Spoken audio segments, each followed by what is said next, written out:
Hey, hey, hey. Welcome to Overthink this podcast. I'm Kyle. And I'm Macy. And this is episode, 4? Episode 4. Episode 4. We've made it to week 4. Still working out how to use that mic. 1 month of podcasts. That's fantastic. Yeah. Is it not? Yeah. All right, well, guess not. Today we have, you guessed it, a couple more stories. A couple interesting ones. Actually, mine's kind of interesting. I have no idea what yours is. Mine's interesting. I Is know it? what yours is. I saw it. That's cheating. You're not supposed. She's staring at my computer over my shoulder when I was working on it. So that's just that's not fair. All right, so I'm going to start this week. All right, well, kick it off, lady. Okay, I'm going to tell you about Operation Mincemeat. All right, this sounds funny. Does it sound familiar? Operation Mincemeat? Yeah. Mince meat? Like minced meat? Mincemeat. No, it doesn't sound familiar, but... It didn't to me at first, but the more I was looking at it, I feel like I learned about it in school, but not in the depth that I actually it's like read about it. Like a school? Well, it's history. Oh, It's okay. It was a World War II deception ploy. Oh, okay. Yeah. All So right, I feel well, like at some point I might have heard about it, but Okay. it didn't really sound familiar. Yeah, there's to been me. a lot of coverage on World War II, but this doesn't ring a bell, at least No, at which first. I don't know why, because it's pretty cool. Okay, well, let's dive right in. Okay, so we are at April 30th, 1943, off the coast of Huelva, Spain. A fisherman spots a drowned body. The body is of a British soldier, Major William Martins. Okay. Chained to his body is a briefcase full of documents. They send his body to Huelva. It's taken in by the Spanish military, who is a neutral power in World War II, but tends to be friends with Germany. Was that because they were just straight up terrified of him? Because it seems like that's what anybody who was working with the Germans were, is just like, don't bother us too much. I don't know, if they just didn't want to be invaded by Germany. But, I mean, makes sense. But they're technically a neutral power in this. They open the briefcase and find intelligence of a plan by the Allies to invade Greece and Sardinia using an invasion of Sicily as a disguise in the attacks. Okay. So this drowned man has a briefcase with documents of a plan that the Allies want to invade Nazi territory, Sardinia and Greece. But they're going to attack Sicily to make it look like that's where they're going, so that the Nazis don't know that they're going to attack Sardinia and Greece. Okay. Oh, interesting. Okay, so they're just attacking one to hide that they're attacking another. Exactly. Okay. The briefcase contents are shared by Spain with Germany because even though they're neutral, they're friends, Yeah. I guess. And Hitler sends troops to Greece and Sardinia to be prepared for the invasion. However, the Nazis had fallen for one of the greatest deception ploys ever executed. Ooh. I feel like this happened to them a few times. Did it? I don't know. I feel like they just ended up getting too cocky and trapped a bunch of places. Well, and I mean, overrun. Deception in war is very, very common. Yeah, You're always trying to trick your opponent. Trojan horse. Trojan horse. That's the one I know. Is that your next story? No. Oh. Okay, let's get into the inspiration and planning of Operation Mincemeat. All right. Let's hear it. So the Allies had a relatively short time to complete the invasion. In January of 1943, Churchill said he wanted to invade Sicily by July. Okay.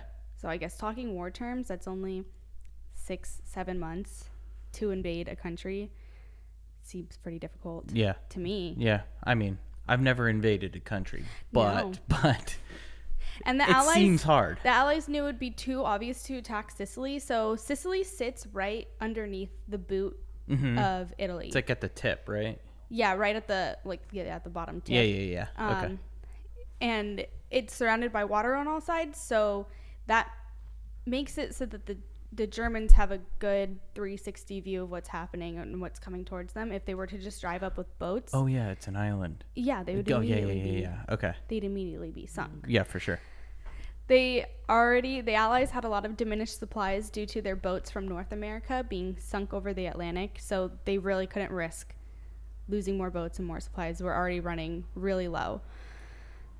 So Operation Mincemeat was put forth by 2 British intelligence officers named Charles Cholmondeley. Ooh, Cholmondeley. Cholmondeley. I like it. And Ewan Montague. Okay. Maybe I said his name wrong. Okay. And their inspiration came from this thing called the Trout Memo, which was written in 1939 by a guy named Ian Fleming, and it's pretty much a book of like deceptions to use in war, and it's called the Trout Memo because you're like luring somebody in like you would a trout. I feel like I've heard of that. Yeah. It sounds familiar. Yeah. I'm also not really sure why this guy wrote it, like if he was writing it for somebody or something to actually be used. Well, that's probably a deep dive into Ian Fleming specifically, which I didn't go really that far into it. Yeah. He writes the book under the name Admiral John Godfrey, who is actually like a military guy, but it's written by Ian Fleming. Okay. There's 54 suggestions in it on how to confuse the enemy, and suggestion number 28 was to plant fake documents on a corpse to be found by the enemy, which is the suggestion. Did they? So that's what they actually did. Yeah, this is the suggestion Okay. that Cholmondeley and Montague decided to use. Based on that book. Oh, yeah, that's interesting. So first thing they had to do was find a body. That's not hard. You're in war. Well, because if they want the body to look like it drowned specifically, they have to find a body that they could make to look like that. So it can't be somebody who's blown up or shot or any number of things like that. And they have to look for somebody who doesn't have friends or family, because you can't just, hey, we're going to use your brother's dead body to give to the Nazis. Well, sure. Yeah. Yeah. That's a sad guy. That sucks. Yeah. And that's not. Yeah, they didn't want no friends, no family. Use his body. They didn't want the Spanish pathologist to be suspicious of the death, like the cause of death either. So they had to find a just body. Like clearly drowned. Yeah. Okay. But they did also know that the Spanish were Roman Catholics, which means they're more reluctant to perform a full autopsy because of the whole how to get to heaven being intact, and you can't take any part of your body out or you won't make it, that kind of thing. That's part of the beliefs. Got it. I believe it. On January 28th, 1943, they found the perfect body from a Welsh homeless man named Glyndwr Michael.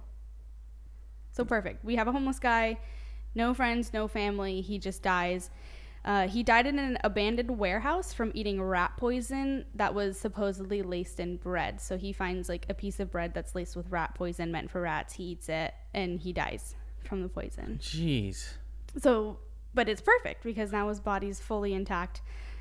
It wasn't enough rat poison to be able to be traced if they were to perform an autopsy. So his body is basically just intact.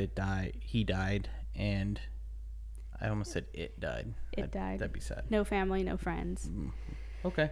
But they had 3 months to use the body before it got to the point of decomposition that you just can't use it. Sure. Okay. So we've got 3 months to figure out everything out and place the body. Uh-huh. That's a lot of time. Like, just get it going. Let's do it. It seems like a lot of time, but when this is like war we're talking about, everything has to go perfectly. Okay. They can't just dump this body. It has to be found by the right person. It has to get to the hands of the military. They have to uncover the documents. They have to hope that this Spaniards send the documents to the Germans. Okay. Yeah. There's a lot that goes Yeah, I agree. Just go. I get it. Okay, so they created an undercover identity for this man to just make it even more convincing that he's... To make him like a soldier? To make him a soldier, yeah. Okay. They can't just... Obviously, why would this homeless man be carrying military intelligence? Yeah, of course. Yeah. So they named him... Here's his name and rank. Captain Acting Major William Martin of the Royal Marines, assigned to Combined Operations Headquarters. Dang.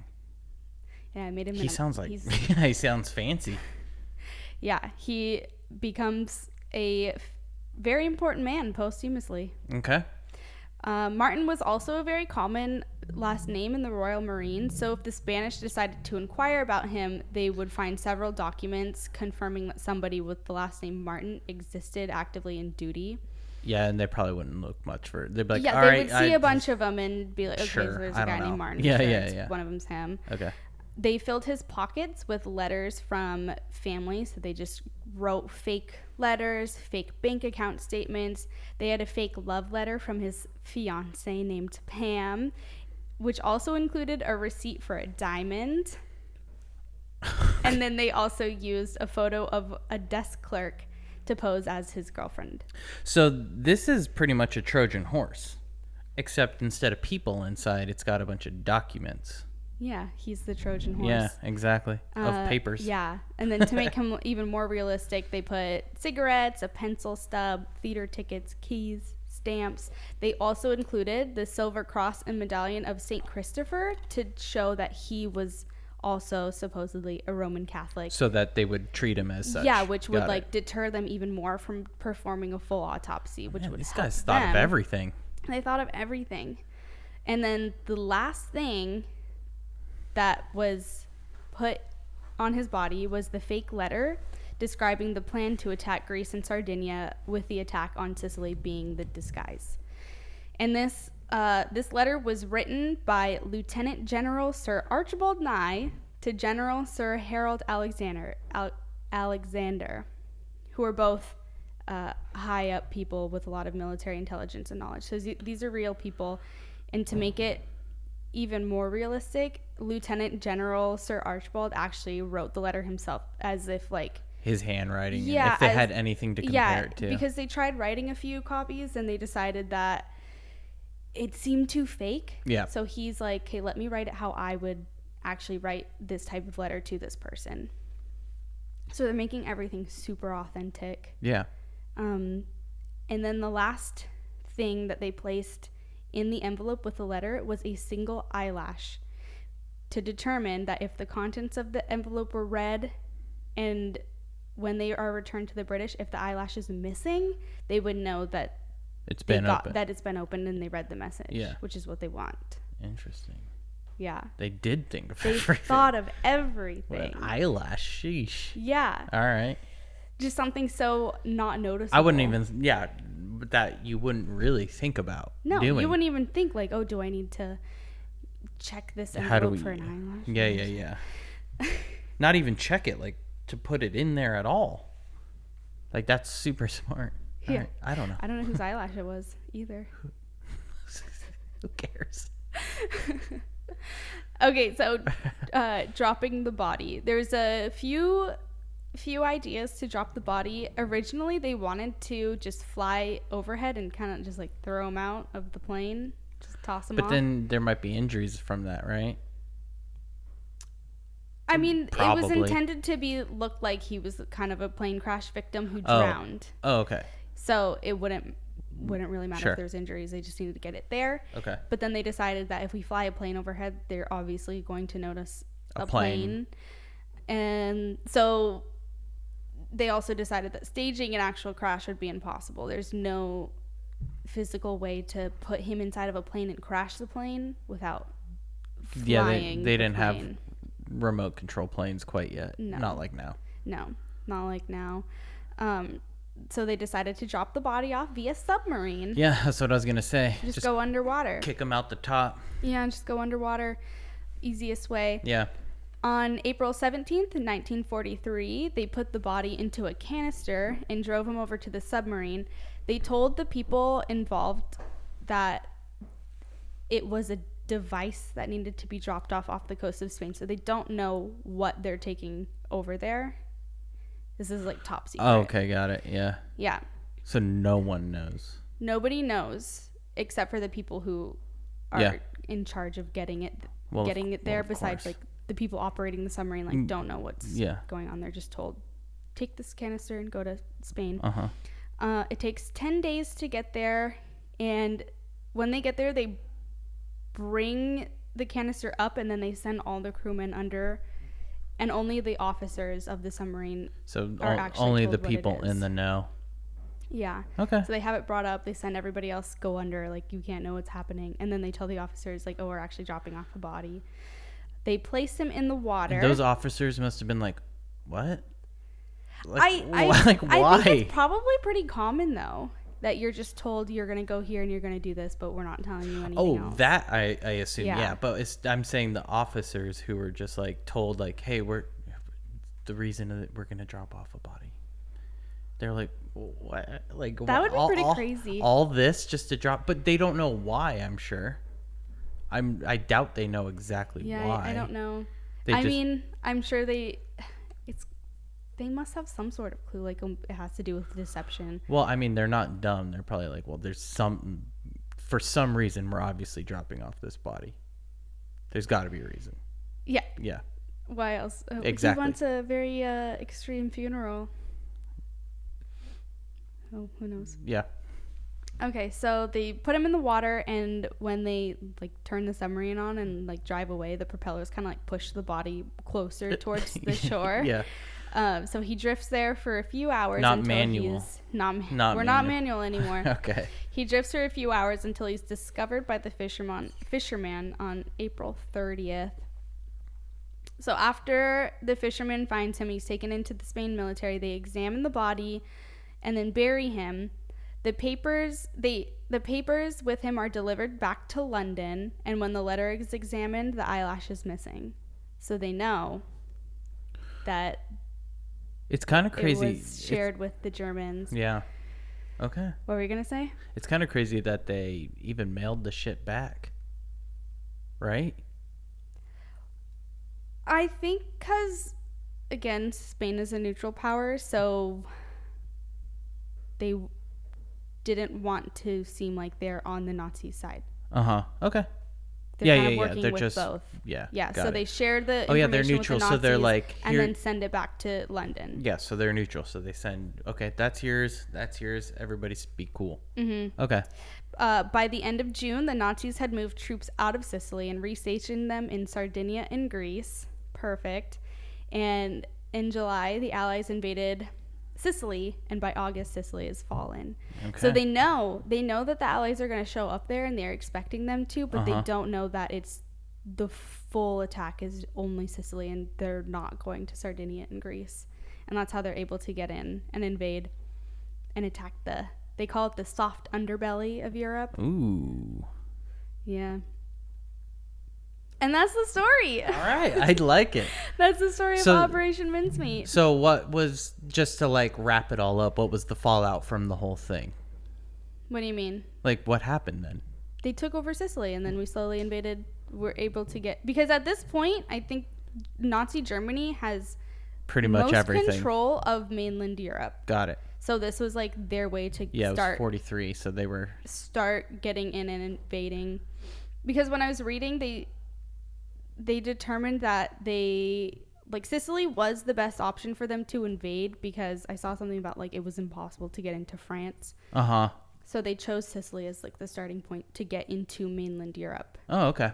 Yeah, so because that makes sense, because it's kind of in the middle, on the bottom, and then you can branch out. I don't know if that's the right word, but interesting. Okay. Trojan horse, dead body, notes, eyelashes. And that's Operation Mincemeat. All right.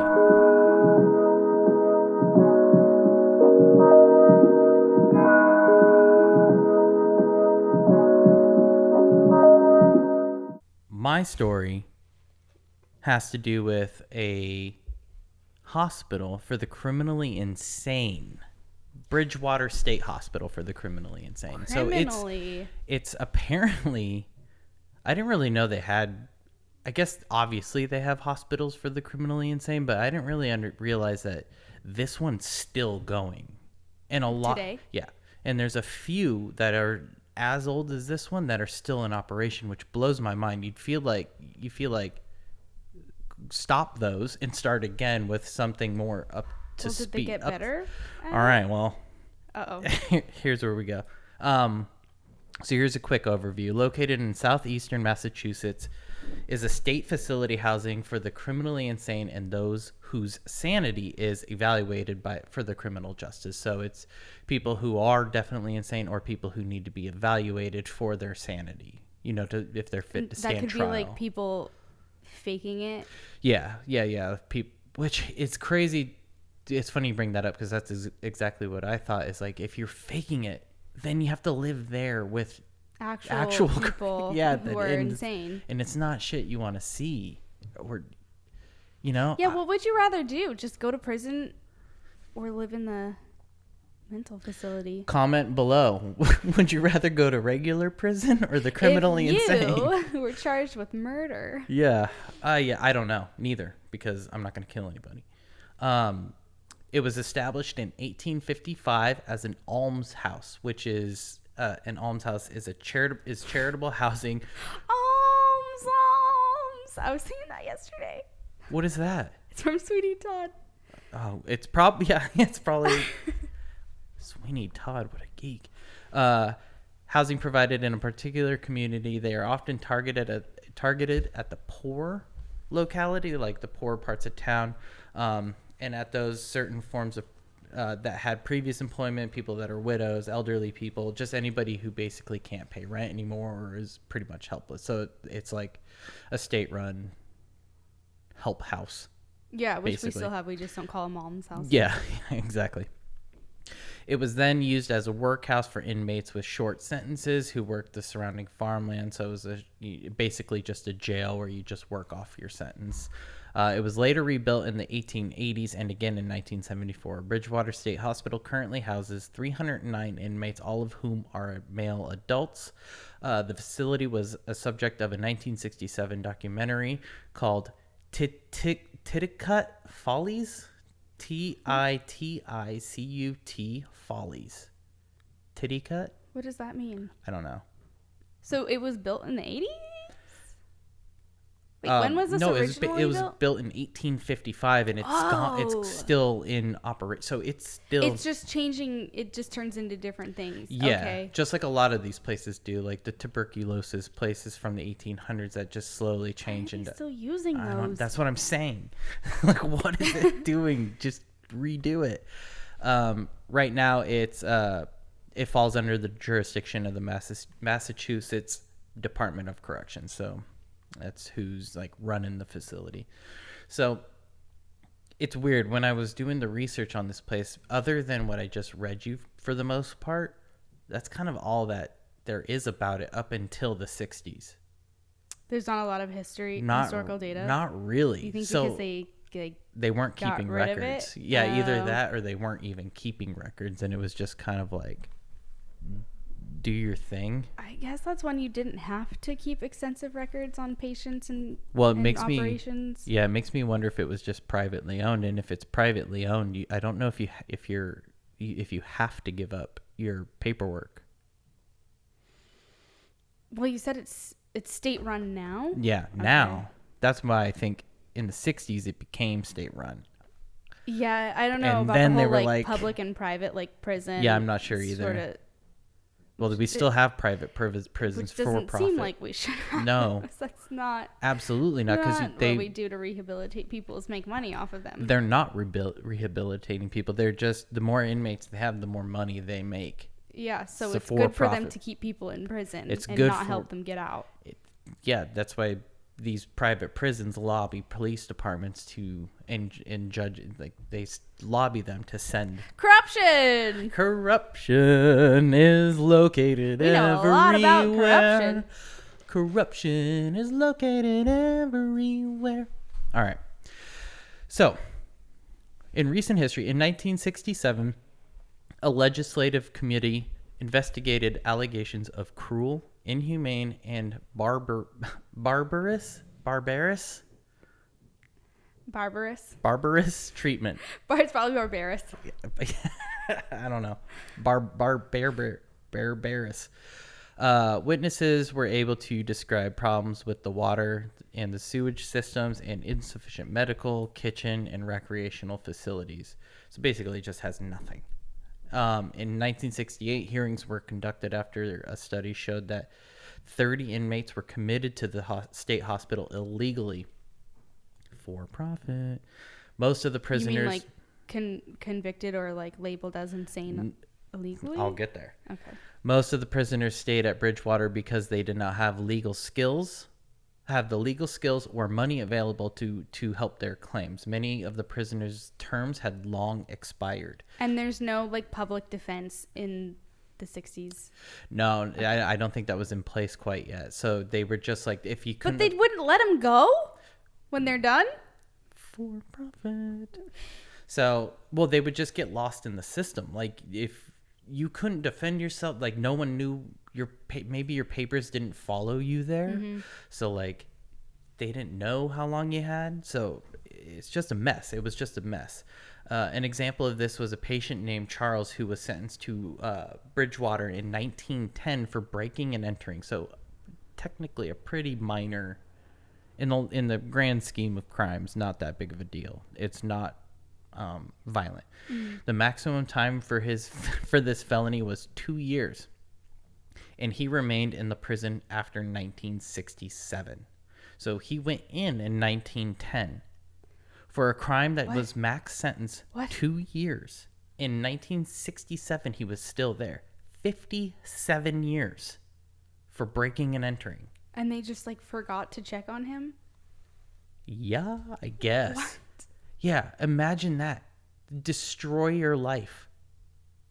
Destroyed in a mental asylum for 57 years for a crime that was max 2 years. And was he mentally ill? No. So he couldn't defend himself? He was fine.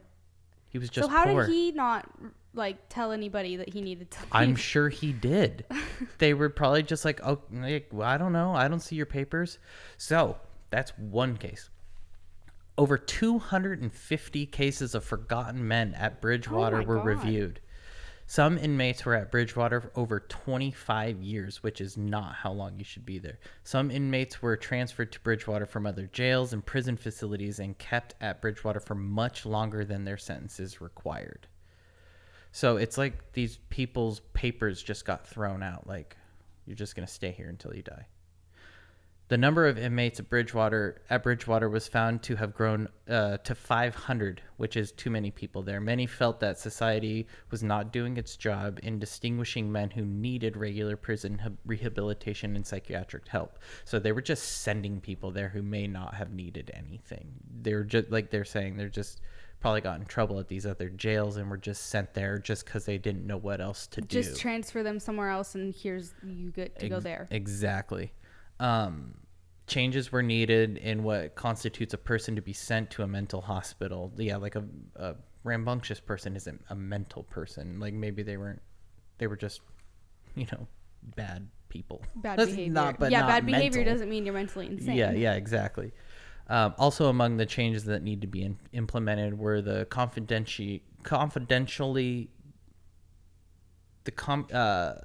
also the many changes that were needed to be implemented were the confidentiality between inmates and the doctors, as well as having a standard by which person is considered mentally insane, which is basically what I said already. Are we still in the 60s? Yeah, so when this is starting to clean it up a bit? Yeah, so whatever had happened as it had already happened, now they're reviewing the cases that are currently housed. So they're just going like, there's way too many people here.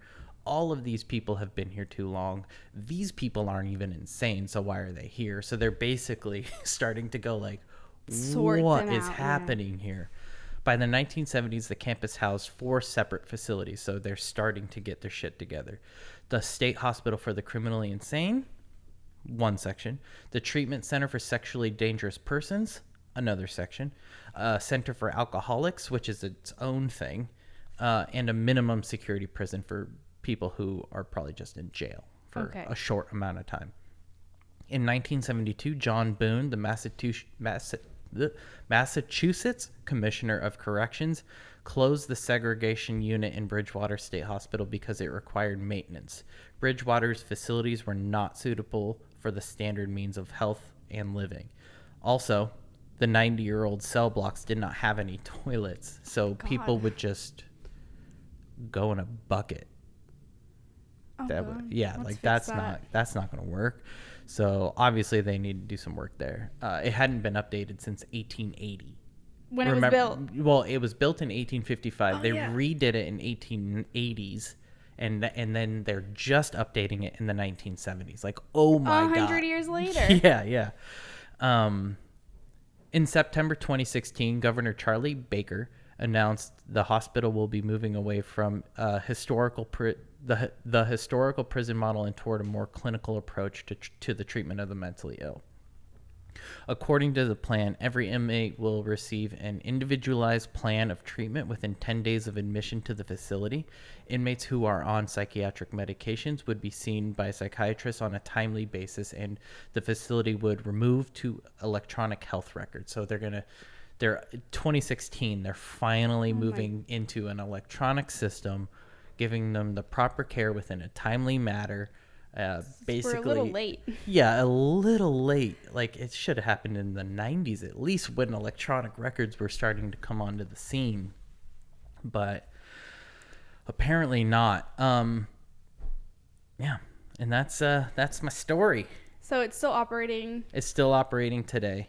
The last note I have of the facilities from 2017, it said a major reform initiative by Massachusetts Governor Charlie Baker replaced management of the hospital and 4/5 of the staff. So basically cleaned out the staff, granted a significant amount of turnaround funding, removed uniformed guards, because that's not what it's for. It's not a guard. It's not really a prison, and closed the intensive treatment unit where forced restraint and solitary confinement were used. After about 5 months with the new system of conflict prevention and resolution, a visiting Boston Globe reporter said that the institution felt more like a hospital than a prison after the reform. So it finally got in place with the proper funding, educated staff, and proper faculties. Yeah, it took way too long, but at least we got to a point where it can function appropriately. It's now functioning. So, like, I have all other notes. I mean, there's note after note starting from 1987 to 2017 of just tons of, like, different, like, New York Times did a expose in 1987. So people are calling them out right away. In 1989, ABC News did a Nightline broadcast on TV on the place. Let's see, there's lawsuits in 1999. There's just deaths and different things. Like, there's tons of things. Like in 2007, a patient committed suicide by hanging himself in the showers while they're on their 30-day court evaluation when BCH staff failed to prevent it. Like, they're just not even looking. And this is in 2007. Like Jeffrey Epstein? Yeah, I guess. Yeah, kind of.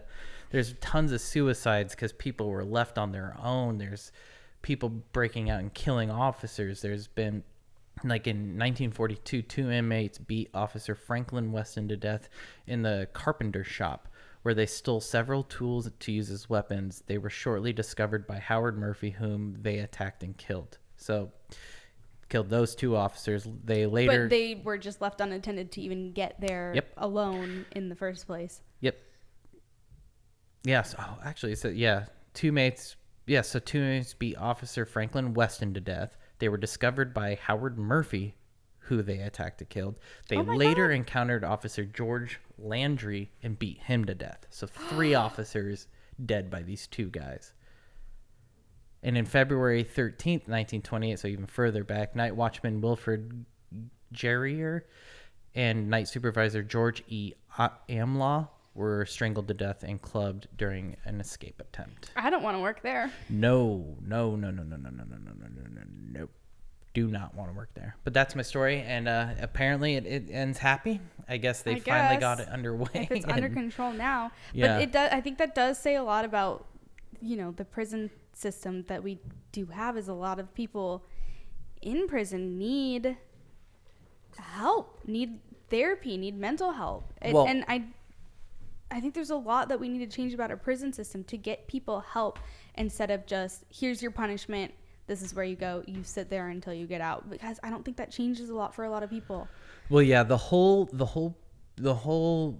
prison system, the whole criminal justice system is a complete sham. It's a mess. It's a mess. Like, there's no standard practice. Each state is its own decision maker, which I don't know is the right choice, because you go to one place, you can get put to death, where one place would rehab you.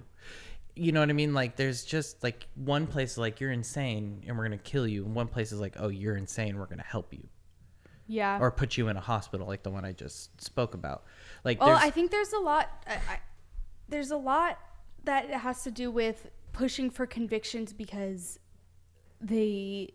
police need to feel like they're doing something in a case. So we're pushing convictions on innocent people also. Yeah, they're pushing conviction. Yeah, because the justice system needs to look like they're doing. Working, when it's generally not, and we're sending people to prison for way longer than they should be going. We're sending people to the wrong places. We're sending people disparately different sentences. Like, there's sometimes sentences are too long for it doesn't fit the crime. God, for sure. Like, there's that. And it's in it by race. It's completely wonky, disproportionate. You know, like, Brock Turner raped a girl, and he got 6 months probation, and he only served 3 months, and doesn't have. But in fact, we've been in quarantine longer than Brock Turner was in prison. Yes, he doesn't even have to. But he's a good person, and he shouldn't be punished for 20 minutes of action. Yes. What? And so he raped a girl, got off in probation, and doesn't have to register ever as a sex offender ever. Oh, I'm pretty sure he does. I don't think he does. I think that got wiped after appeals. Check that. We'll check. Well, his name and his face is everywhere, so. Well, yeah, everybody knows who he is. Yeah. But then, a person of color does that same thing. They're going to jail for 60, 70 years. Like, that doesn't make sense. Those two sentences have to meet in the middle somewhere. Yeah. Like, we should probably find like an actual example of that. Just put in. Yeah, we will. I mean, there's a case. Do you want to find a case? Yeah, because I don't want to just say. Okay, here this says there are significant racial disparities in sentencing decisions in the United States. Sentences imposed. I'm turning it into a run-on sentence. It's okay. There are significant racial disparities in sentencing decisions in the United States. Sentences imposed on black males in the federal system are nearly 20% longer than those imposed on white males convicted of similar crimes. Black and Latino offenders sentenced in state and federal courts face significantly greater odds of incarceration than similarly situated white offenders, and receive longer sentences than their white counterparts in some jurisdictions. Yeah, so, I mean, it's not proportionate, and we can't just say, oh, there's more white people in prisons, because there's more white people live in the United States. Yeah. You have to look at it on a proportion basis, not just... Well, all of it. Yeah, you can't go, well, white people are shot by cops too. It's like, yes, we know. Okay, then that's all right, that's not even on the topic. Let's just see it off the top, Right. But we've got a lot to work on with our justice system, and I think there's always room for improvement, and I don't think anybody could say that we ever run perfectly. So yeah, and I mean that goes all the way, obviously to how we sentence them, where we place them, and how long we're placing them, and that's you can make the case across the board for the whole thing. The whole thing needs a reformation just based on where we are now. Yeah, but I think we really need to focus on the rehabilitation part. Yeah. Because these people who do these things and start committing crimes, it's starting at some point early on in their life that's getting them to that point. Well, yeah, so like prison and how long we send them there is a very downstream solution to a very upstream problem. Yeah, you love that analogy. I love it. Yeah. But like that's the thing is like now they're just there forever. Yeah. Why? Well, how? And sure, how did they get there? We have bad apples. Like some people deserve to be in prison. Some people deserve to never have a life outside of prison. That's going to happen. But I think most of the people in prison just need help. Yeah. especially with a lot of the non-violent crimes too. Like, we need to look at like why that happened. Drug addicts. Yeah. They have a problem. Yeah. You cannot fix that by sending them to prison. You need to help them. Yeah. Yeah. Yeah. Sending them to prison where they just continue to use is not gonna fix anything. It's not gonna fix anything. They're gonna get out. A lot of times we send people in drug addicts to prison and they come out with either a continued addiction or got one in prison because there's nothing else to do. Or just the PTSD of being in prison and coming out and trying to relive your life after spending so many years in prison, how difficult that has to be. You can't find a job, you do that, it's all it's a vicious cycle. Yeah, clearly it's a vicious cycle. Well, there's reports of all of that. Anyway. Well, we're not going to solve it today right now on this podcast, but it is something to think about. Talk about. Something to be aware of. And yeah, that's all we got for this week. I am Kyle. And my name's Macy. And that is Overthink This Podcast. Thanks. See you next time.